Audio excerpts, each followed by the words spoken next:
Hello,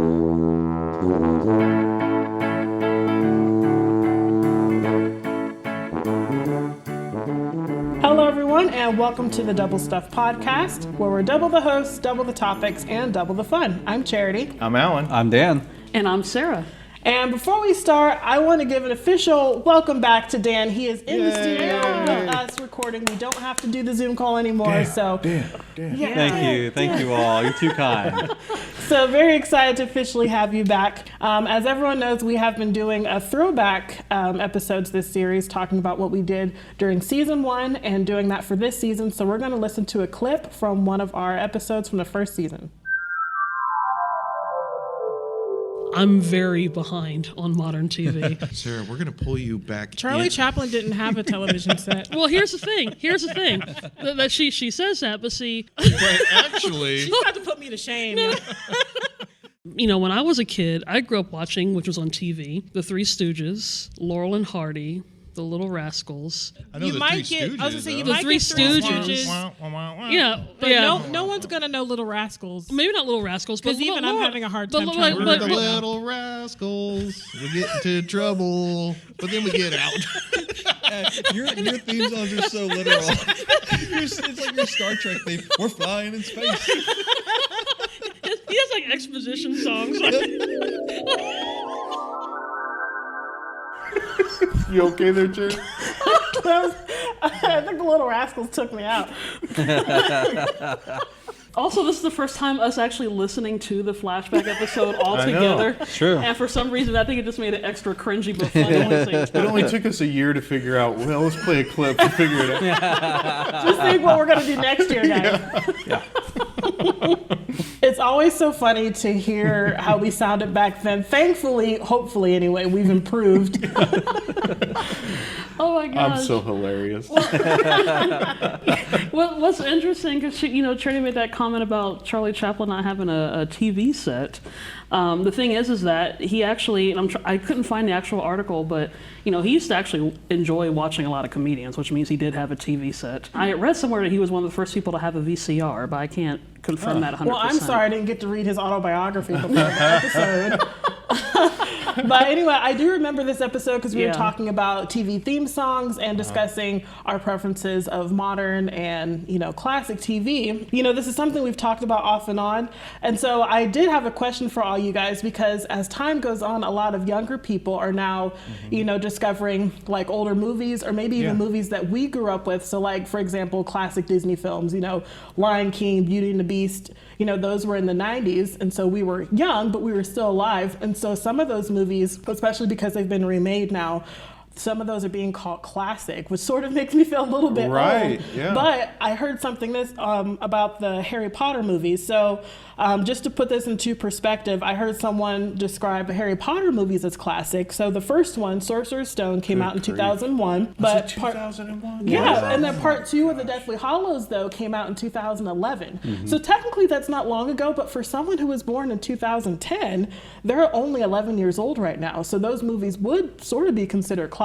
So how do you feel when someone describes something that either you grew up watching with or that was made in your lifetime? How do you feel when that's described as classic?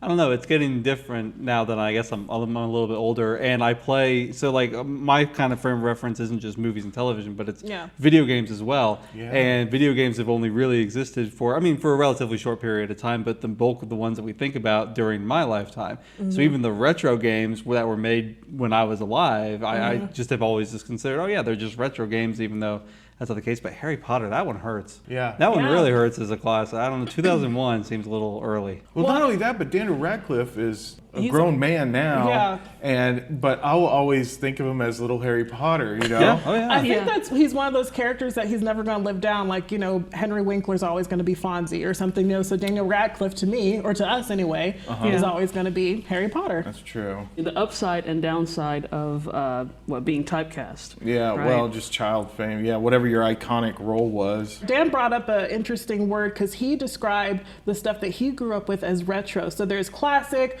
retro, vintage. There's different words that we would use to describe it. Yeah, there's old. But see, I feel like the movies that and video games and such that we grew up with, I would consider that nostalgic. I wouldn't call it classic or vintage yet because it's not old enough. Yeah. But I would put that in either nostalgic, and then retro would probably be stuff that like our parents did, so like the 50s and 60s, and then old would maybe be like great grandparents, like the 30s and 40s, or something. Well, that would be our grandparents, because I think our grandma was born in the 30s. And also, I think retro also has it's from another era, but it's gussied up. You know, it's been cleaned up. Like whenever like you're bringing back retro like cabinet games, I mean they're not like from the 70s and 80s. I mean, they're modern day cabinets with the games in them, or like a retro car or retro mod or whatever you're modifying. Classic, that's one of those that could be like a bless your heart type of of a saying, like referring to something as classic. One point in time probably was really nice, and now it's seen better years. But I think with retro, it's been brought back and it's been updated. And isn't retro supposed to almost have a timeless feel, even though it's Well, way that back? would be like antique or vintage or Well, whatever. even antique can have a time stamp on it, but there's some things that even though it's old, quote unquote, it still has some relevancy to it, right? Okay, well, So going that's along if with it's that, remade, so though? like if like antique, you want to leave it as is, because part of the wear and tear of it is part of the charm, The value? of the actual It's like object. Antiques Roadshow. Yeah. But whereas like a retro video game, timeless in the sense because it's digital, it's going to live on. In fact, Capcom was having a publishers weekend in Steam, and so you have your Nintendos, you have your PlayStations, you have your Xboxes, but then there's an online kind of PC gaming platform that's called Steam. You can download and play games on your computer. One of their first blockbusters was Mega Man. Oh, yeah. And so I got Mega Man 1 through 10 for $5. That's awesome. It is fun. Yeah, that's really cool. I forgot how good the music was. You know, you're limited in 8-bit, the 8-bit world to, I don't know how many notes are in 8-bit. I don't remember how it's like the chiptune music though. Yeah, it's the like chiptune. uses- But it was really good. It's so good. Yeah. Absolutely. I have A the lot same of fun. collection that you were talking about, the Mega Man Okay. collection. The music in 2 and 3 is awesome. But if we're talking about music, then like I don't really consider music to be retro. Like I don't think there's like a retro music, right? But I listen to classic rock, Right. which is its own thing, or golden oldies, or whatever you Yeah. want to call it. Yeah. So I don't know. Yeah. I don't know what the term retro really would mean in terms of maybe it's like something that is old, but it's still like something that you feel like you can enjoy in the present without like having to make caveats for it. Yeah. Well, yesterday I was walking the dog with my daughter, and she was singing a Cold War Kids song, the better outrun my gun or something like. I can't remember that song. Do you remember that? Oh yeah. Uh-huh. I know what you're talking Okay. about. And Not the It took Pumped me Up back for a Kids. second. Yeah. Pumped Up Kids. Yeah. You said Cold War Kids, and I was just like, is this like a song that people like kids used to sing when they were ducking and covering? No, underneath tables? that's the name of the group. That's the name of the No, group. I get you now. But anyway, she was singing it, and I was singing it along with her. It was the band's debut single in September of 2010, but it seems like yesterday. That's crazy.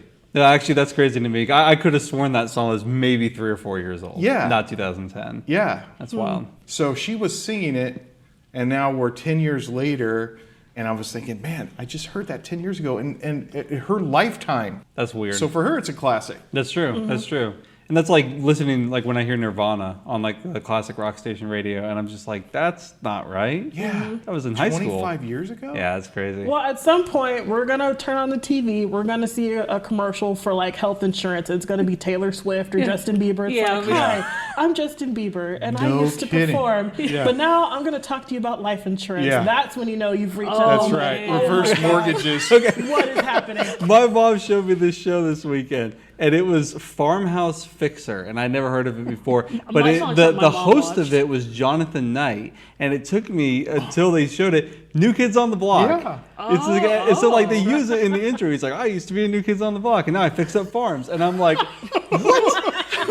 They do that with like the guys That's from awesome. like NSYNC and Backstreet Boys. Yeah. Was it 98 Degrees or 98? Yeah, 98 degrees. Yeah, 98. Okay.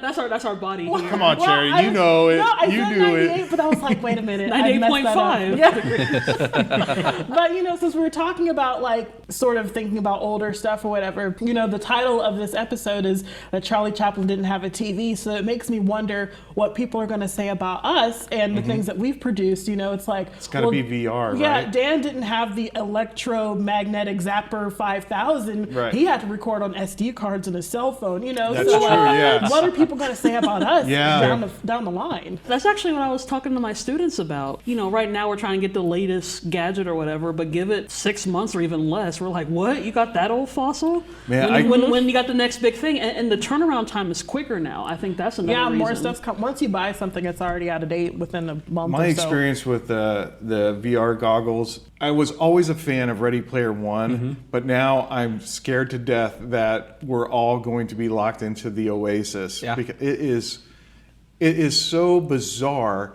how you are standing in your living room or whatever, and you're literally 40 stories up on a ledge, and the game is to try to like walk around the corner of the building and not fall to your death, I guess. And your brain can be tricked so easily. Yeah. So easily. I wonder if that's caused health issues with people. Like if someone, thought they were falling, like could that give someone a heart attack? We're going to see it. It's possible. I bought a VR headset this year, within the last year, and we were playing it this weekend. And yeah, I was so terrified of when people were playing it, I'm like ready to grab them because I'm like worried about them falling over because I've almost done that. I've been playing a game and I was like moving around and firing and stuff like that, and I like reached down to get something and I like stumbled in like real life, and I'm like, oh, I gotta take a step back. It taps into a basic fear, so it doesn't take that much for our minds to be convinced that something like that's happening because it's very plausible. It's not very psychological. Doing something strange. I'm sure I can see myself as the old man, like I don't want to put those glasses on. I want to live in this reality. No, it's fun. It's so much fun. I just got the boxing thing, so like I'm sitting there doing like boxing workouts, and I have golf as well. But it goes back to what we were talking about with like podcasts that you listen to when you're trying to sleep, like or meditate or things like that. Just with the VR goggles, just playing the 5-minute interactions that I've had, and then I've taken them off. I just know how easily my brain can be tricked that who knows what sort of nefarious whatever could be put in and my brain would believe it. They would believe it. I'm a dummy. I mean, that's probably one of the reasons why people... It didn't take technology to come to that conclusion, Alan. It's the Jedi mind trick or something that doesn't work. It totally works on me. Yeah, this is not the droid I'm looking for. Okay, make a note, guys. Alan is easily persuaded. Well, we I can be. So you mentioned this earlier about like technology improving, right? And everybody's like, oh, you're using the old thing. But the weird thing is technology always comes back around. People can take photos on their smartphones, but people still like taking film photos and developing them in a dark room. Polaroids have come back. Polaroids, records, and so stuff like that. So maybe technology, even though it progresses, it doesn't actually go away because we're always wanting to use it. Doing mixtapes now? Cassette tapes are starting to make a comeback. That's weird. Yeah. That's weird to me. But that's that used to be like a form of like romance. It's like, oh, I like this person, so I'm going to take the time out to make them a mixtape. Right. That's something that you did for someone you really like. Yeah, that's true. It shows that you pay attention to the things that they like to listen to. But we did the same thing in high school. But you can do a playlist. We always playlist. burned CDs. Yeah, so it's basically CDs. the same thing. I still think it's still a callback to that because it's like, oh man, this is so cool. You guys had records. I kind of want, and then you bring. It's almost like a renaissance, right? Yeah. You're bringing. I mean. Yeah, it comes full circle, but I think it's also a bit of like, this is some cool old school stuff that I would like to try. Sure. Yeah. And then if more people like that old school stuff, you hit another peak. Yeah. Right. You know? But I think it depends on the medium, right? Because like nobody's scrambling to go get VCR tapes, right? To play videos back. I mean, VHSs. Because it looks so terrible. I don't think those are coming back because those weren't. I remember the film coming out. You pull it out the VCR. Yeah. And then the film. Oh no! So then your dad comes in with the screwdriver and get it out. What I would love is Laserdisc to make a comeback, though. Having having like big old laser disc collection on the wall, like records of movies. You're just sitting over here naming formats. All I'm doing is I'm looking past you with X-ray vision into that back room with all the media that's stuck on shelves, and it'll just be there. Never going to be used again. Never going to be used again. No, it's just nice decoration on the wall. It's like when people buy books to fill up the shelves, they don't necessarily read it. Yeah. You know. Well, we did take a whole. Well, I was gonna say, going back to TV and movies, though, Sarah had asked me a question earlier, so I thought it'd be fun to ask you guys this: is that have you guys ever experienced a TV or movie situation in real life? Because I'm preparing to move out soon, so I feel like I'm gonna have a situation from Friends, the pivot meme that everybody loves now. You have me trying to like move a couch or my mattress or something like that. Actually, sort of freaks me out because it's a very narrow walkway that I saw. I feel like that's a potential TV moment that I'm going to have within the next month. So what about you guys? Any TV moments or movie moments in your life? A TV moment I've always wanted to have. I've yet to have it in real life, and I feel like I might regret it now saying that. I've always wanted to be part of a pie fight. Okay. Like looking at it on TV, like I just happen to have one right here. No, but I know it's a huge mess, and probably the first bit of cream or something that gets on my face is gonna be like, I can't believe I've dreamt this for years. But I've always wanted to be part of a pie fight. It's got to be the right kind of pie, because if you get hit with like an apple pie or blueberry pie, that's gonna hurt. You get like a meringue. Yeah, it has to be like cream, like soft. That'll squish. Yeah, you'll knock someone out with a big old. Here's a rhubarb. Yeah. That's called concussion with cream with a cherry on top. But Charity has, I don't know, I call it the sitcom syndrome for Charity, because Charity always seems to have situations happen to her that only happens on TV. Yeah. I don't know why. Sarah will enjoy this. She's heard this story. It was more of a Three Stooges moment because, we grew up watching that show. So this is when I was working at a hotel in college, and one of the jobs I had was basically a bellhop. I was supposed to water the plants outside. So there was this big, it wasn't like a watering can, it was this big like container where you had to pump it, and then you had to squeeze this hose to get the water out. Anyway, I kept pumping the water, and I kept squeezing, and the hose wouldn't get the water out. So I turned the nozzle towards me, and you know where this is going. I turned the nozzle towards me, and I'm like, it's not working. And then all of that water I pumped just goes right into my face, and I'm standing there like having to greet guests soaking wet in my uniform. I'm like, why? Awesome. Why does this happen to me? Yeah, that's awesome. That's one of many. Like Charity could write a book with some of the stuff that's happened. I'm trying to think of like just classic sitcom tropes, and if they like happen in real, I can't think of it. I've never had like that, like the slip on the banana peel. No, like even just like I've had an issue, but then I come home and then the wise father character sits down and is like, I'm going to explain to you how this is okay. Yeah, like, I can't think of anything like that. Okay, well I'll ask you a different question then. So think of the last movie or TV show you watched, and I'll give you a scenario. So let's say you're wanting to branch out from Double Stuff Podcast and start your own podcast. Okay. The last movie or TV show that you watched are now your podcast hosts. Oh, wow. So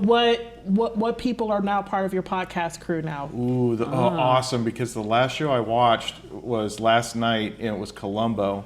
Ooh, Peter Falls. So fun. Okay. Peter Falls. Like before, one more thing. One more thing. Just one more thing. Yeah. I just can't understand why would she not lock the door? I don't know. Because I killed her. I mean, the last TV show that I watched was Ted Lasso. So, I mean, that'd be kind of funny. It's a mixture. You never heard of Ted Lasso? It's an Apple TV exclusive. It's got Jason Sudeikis in it. I've heard about this. It's about like a coach from Wichita State football league, which isn't real, and obviously. For a soccer team, right? And he goes to England to do a soccer team. So I'd have a good mixture of, like a real funny Americans, real funny Brits. Yeah, pretty good. Funny. I kind of want to experience I know. that. If he's listening, come. We will do a podcast with you.